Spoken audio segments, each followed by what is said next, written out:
Jonas Haukensen always began his shift before dawn, when the Stockholm subway stations still echoed like empty seashells. The city's celebrated art kaleidoscopic mosaics at Kungsgrudsgatan, crystalline frost-blue arches at Tekniska Högskolan, molten lava murals at Solna Centrumhus usually soothed his bleary eyes. But Jonas saw none of the mythic splendor that tourists raved about. He saw streaks of grime, footprints on polished tiles, and spray-painted tags that dared him to scrub them clean. He was a cleaner, nothing more, armed with solvents, rags, and a battered playlist of 1970 S-prog rock that kept tempo with the swish of his brush. On a rainy Monday in early October, maintenance headquarters dispatched him to the Blue Line, platform 3 of Kungsgrudsgatan. Someone had scrawled a lime green signature across a colossal mural called Veterans Bridge. Her watcher's bridge, Jonas had walked by the piece 100 times, a midnight sky, a snow-dusted suspension bridge, and in the center, a lone warrior in fur and antler helm, raising a lantern as if to beckon unseen travelers. Tour guides swore that if you traced the lantern's glow with your finger, you could almost feel warmth radiating from the stone. Jonas, born to a line of practical bus drivers, had never bothered to test the rumor. He found the vandalism immediately, a neon squiggle curving across the warrior's torso like a wound. He sighed, set down his kit, and pulled on nitrile gloves. Usually he began removal from the perimeter inward, letting the solvent soak in small circles. That morning he was impatient. Rainwater had seeped through vents, and the damp air promised mildew. He sprayed the entire tag at once, pressed his rag to the stone and, with 3 brisk swipes, stripped away not only the vandal's paint, but half the warrior's chest and the raised lantern as well. The mural shimmered. A ripple-like heat over asphalt ran outward from the erased patch. Jonas stepped back. His cloth fell, sizzling to the platform. What in hell's name? He reached to steady himself against the wall, and his hand passed through solid granite as though it was smoke. A low thrumming began somewhere behind the texture of the stone, as if engines were idling on the other side. The bridge beams in the mural vibrated. Snowflakes painted in permanent white started to drift, 3-dimensional and slow, into the station air. Jonas blinked, convinced he was hallucinating from cleaning fumes. A gust smelling of pine needles and distant fireplaces curled around his boots. Then gravity tilted. The station floor lurched like a moving walkway set suddenly to high speed. Jonas tried to scramble onto safer footing, but the mural yawned open, revealing a corridor of aurora green light. Before he could shout, he was pulled through the wall and into the brightness. Silence. Cold. He lay on a bank of real snow beneath an argent sky. Above him, a moon the color of tarnished silver floated alongside a sun no larger than a corn. Frost-rimmed cedars creaked nearby, and on the horizon, the bridge from the mural arched over a chasm, each cable crusted in ice. He slapped his cheeks, expecting to wake up. Nothing. A single idea bloomed. He had erased the lantern, the warrior's heart, from the painting, and the painting had compensated by removing Jonas from his world. The notion was absurd, but the snow stung his skin with undeniable reality. He felt around for his phone. It had vanished with his cleaning kit. Instead, his fingers brushed fur. He jolted upright to see himself clad in a thick charcoal-grey mantle, fixed by a bronze brooch. On his belt hung a hatchet engraved with knotwork. Ahead, foot-wide tracks dented the snow, leading toward the bridge. Wolf prints. Instinct screamed at Jonas to remain still, but something older, perhaps the story's own momentum, pulled him after them. He trudged, breath pluming. Every so often he caught flickers in peripheral sight, fragments of metro life bleeding through. The curved edge of a Tabana sign hovered above a drift, then dissipated. The low chime of an arriving train echoed across the frozen gorge. He understood dimly. The saga remained porous, incomplete, because he had punched a hole in the mural's narrative. Halfway across the bridge, he found the lantern lying in a nest of cracked ice. Whatever flame once burned inside was out. The glass was gone. Only a wrought iron shell remained. Beside it, a leather journal lay open, its pages scrawled in runes. Jonas could read none of it, until the markings reshaped themselves into Swedish script as he stared. "To whoever takes up the watch," read the first line. "The original guardian has fallen. If you hold this book, the saga has selected you. Rekindle the lantern with the first fire, guard the bridge against the Moon-Eater, and restore the tale, lest Midgard fray." Jonas laughed, hoarse and shaky. "Jag? Me? I'm a janitor." The wind answered with a howl. At the far end of the bridge, shapes materialized. Wolves, 5, maybe 6, each big as a reindeer, fur black as coal except for bright lunar crescents around their eyes. The lead wolf lifted its snout and voiced a roar so deep Jonas felt its ribs quiver. Fight or flee. The saga's pages rustled, flipping to a crude map showing a mountain peak with flames dancing above it. The first fire. Another sketch revealed a massive wolf devouring a crescent moon. Scribbles identified the beast as Skyle, child of Fenrir. Myth lessons from primary school resurfaced. When Skyle swallowed the sun or moon, Ragnarok followed. Jonas backed away from the bridge's edge, clutched the hatchet, too light for combat. He scanned the cables. They formed harp strings of ice. An idea sparked. Sever the middle ones, collapse the span, block the wolves, but what then? He would still need the first fire. He spoke aloud, voice trembling. "I need help." A spark answered literally. Tiny motes flared inside the hollow lantern, swirling like fireflies. The iron grew warm. Jonas realized the saga, hungry for its missing hero, offered him tools if only he advanced the plot. He pulled off a glove and plunged a fingertip into the swirl. Warmth surged up his arm, bringing memories that weren't his. The original guardian learning rune songs. The feel of frostbite after a night's watch. The taste of mead poured by unseen skalds. Power, nascent but earnest, settled in his chest. He drew the hatchet back. The first wolf lunged. Jonas ducked beneath flashing fangs, hammered the arc of the blade into the cable. The ice cracked, echoing like a rifle shot. He swung again. Metal shrieked. Strands snapped. A section of the bridge sagged. 2 wolves leapt and missed, tumbling into the ravine, howls fading. The others recoiled, pacing. Jonas severed another cable, then darted toward the far abutment, lantern under arm, journal pressed to his ribs. Ice splinters sliced his cheek. The surviving wolves bounded after him across the quaking planks. Beyond the bridge lay a pine labyrinth. Jonas scrambled between trunks, heart racing. Twice he slipped, felt hot breath at his collar, and once narrowly missed an ambush from above, a wolf dropping from a low branch. He swung the lantern blindly, connecting with the beast's snout. Sparks exploded, temporarily blinding pursuers.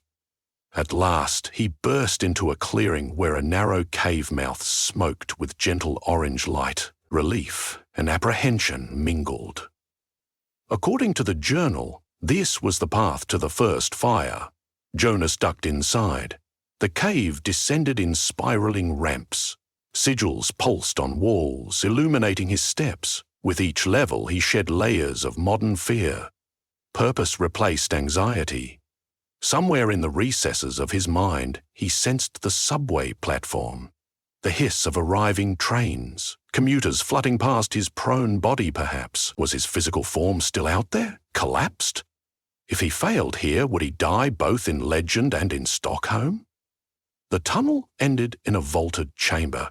At its center, a single candle flame hovered, unsupported, a wobbling teardrop of gold.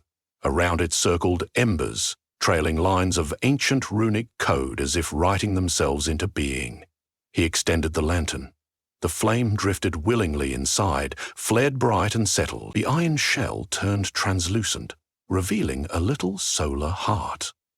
Task 1 complete. But the journal still weighed heavily. Guard the bridge against the Moon Eater. He had destroyed part of the crossing to buy time, not victory.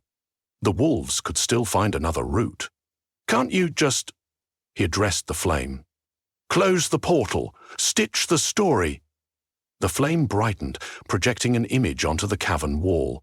Kungstredkar Dorden Station, now flickering between realities. Commuters walked through intangible flakes of snow, unaware. Cracks split the mural like lightning, widening. Without a guardian, the realms would merge chaotically. He saw himself on the platform. Or rather, what remained, a faint silhouette etched where the warrior had stood. He had become negative space. What do you want from me? Jonas whispered. The answer was a melody, notes he somehow could hum, though he'd never heard them. The journal called it the Song of Binding, a rune chant to seal worlds. It required 3 elements, the lantern's flame, the guardian's blood, and the Moon-Eater's shadow. 2 he possessed, or could procure, the 3rd prowled outside. He girded himself and climbed back. Night, or whatever passed for night, here had fallen. Snow drifted like ash. He crossed the ruined bridge cautiously, boots finding new frozen edges. At the midpoint he paused. The wolves were gone. Too quiet. He listened and realized that the usual wind had ceased. Even his breath produced no vapor. Above, the moon shuddered, surface rippling as though something pushed against it from below. School was not hunting from the gorge. It was in the sky, jaws widening around the lunar disk. Light dimmed. The Saga accelerated toward catastrophe.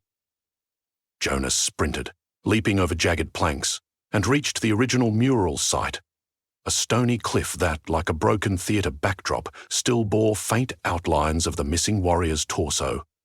He set the lantern on the ground, opened the journal to the song, and pricked his thumb on the hatchet blade, letting blood bead along the runes.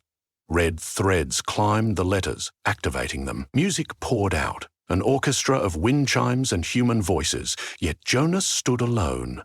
Shadow remained. He lifted the lantern toward the swelling, dark moor in the heavens. "Come for me," he challenged. A howl descended. The very night peeled open as Skyle, impossibly large and nebulous, lunged earthward. Its shadow struck before its body, washing over the bridge and Jonas like icy ink. He felt his limbs freeze, muscles locking under mythic terror. The flame inside the lantern flickered, momentarily snuffed, then reignited, fiercer than before, casting halos that bored holes through the darkness. Instinct moved him. He slammed the lantern to the ground, breaking its base.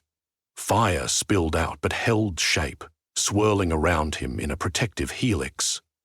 The wolf's shadow tangled with the flames, forming writhing silhouettes on every surface. Jonas recited the rune song, syllables jagged but firm, his blood speckling the snow at each stressed beat. Mid-incantation, the wolf's muzzle manifested 10 meters away, fur shifting like storm clouds, eyes 2 molten crescents of void. It snapped, jaws closing over the lantern fire vortex, yet instead of extinguishing the blaze, its teeth sank into pure light. The wolf recoiled, yelping, and Jonas, seizing his chance, swung the hatchet. Against all physics, the small tool cleaved the shadow muzzle, severing a strip of living darkness. It writhed like black silk in his grip. Song, fire, blood, shadow, the elements converged. The surrounding air condensed into runic circles.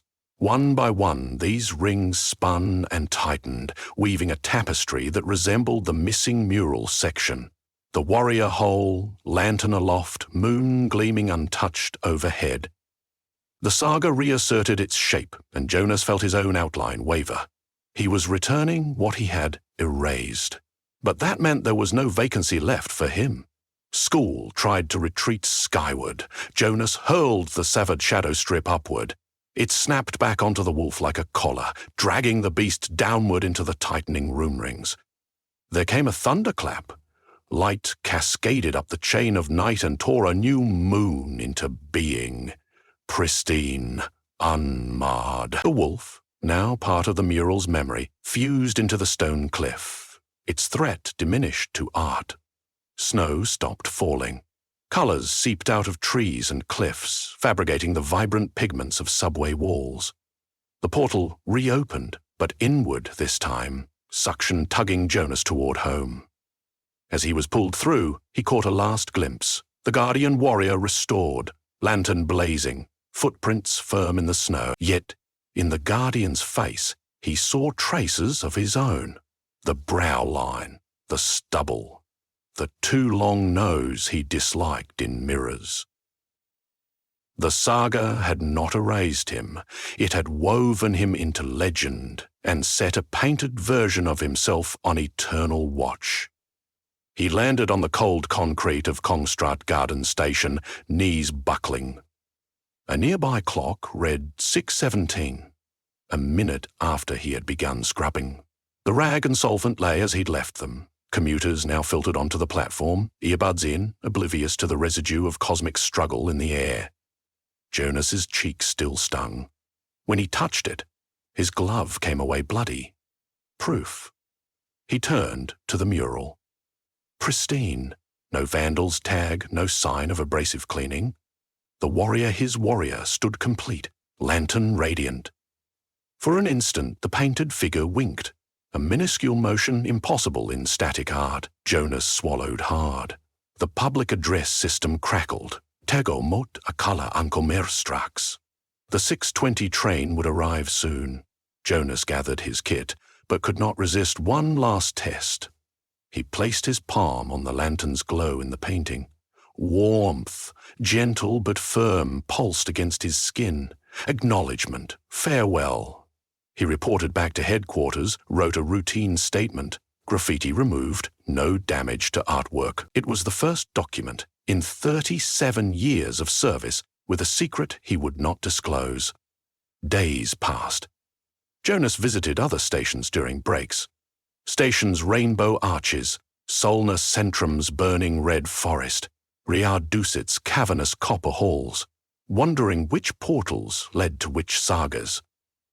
The art glittered with hidden invitations. He understood now that Stockholm's subway was less a transport grid than a gallery of gateways, each mural a doorway into some half-remembered epic yearning for caretakers. His workbench at home gained a new addition. A lantern of black iron, its glass cracked, yet holding an ember that never quite died. He could not explain how it had followed him. At night, when frost-kissed window panes, he would set the lantern on the sill, watch the ember brighten and feel the old world stir beyond the glass. One evening, he found a lime green tag spray-painted on the exterior of his apartment building, the same signature he'd erased. For a heartbeat, panic seized him. Another saga breached? But closer inspection revealed something different. The looping letters spelled "thank you." He looked down the street. A hooded figure, young, perhaps the graffiti artist whose mark he had obliterated, watched from the corner. The stranger raised a hand in salute, then vanished into the dusk. Jonas smiled.